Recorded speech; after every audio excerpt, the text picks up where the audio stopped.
guys, good morning mga Bisaya. So, ano na sa mayroon? There is sa Jubel. So, nagsweldo mi guys gabi. So, naglakaw ang mga dakilang empleyado sa Panar. So, muna sila guys, si Wilson, si Jennifer, si Bros, si Arveno, and of course, yours truly, Charis. So, namin sa Filipino Carinderia, ba na siya matawag Carinderia or restaurant. So, open sila o buntag.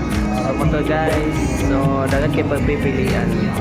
Mga Pilipino po ni sila guys. So, mga Filipino, hello. Dagat din diri ating pamahaw sa mga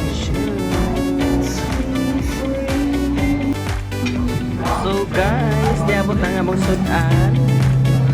Yung alam namin guys is itong tinulang tangigi at saka sinikang oxtail. So, ito guys, ito po yung mga display nila. Dito sa napkin.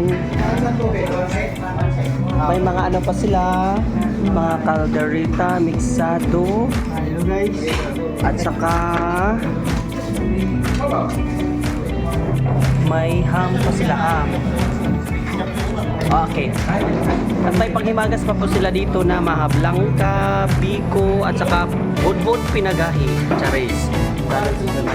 At may mga salad pa sila po dito. Saka may mga Pilipino din, mga kababayan. Hello.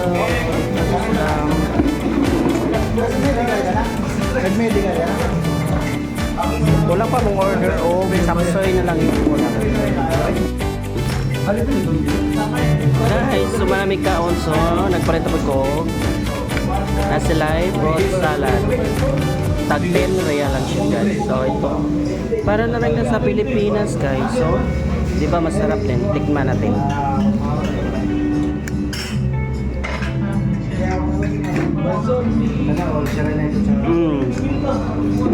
Parang nasa Pilipinas na rin guys. Thank you.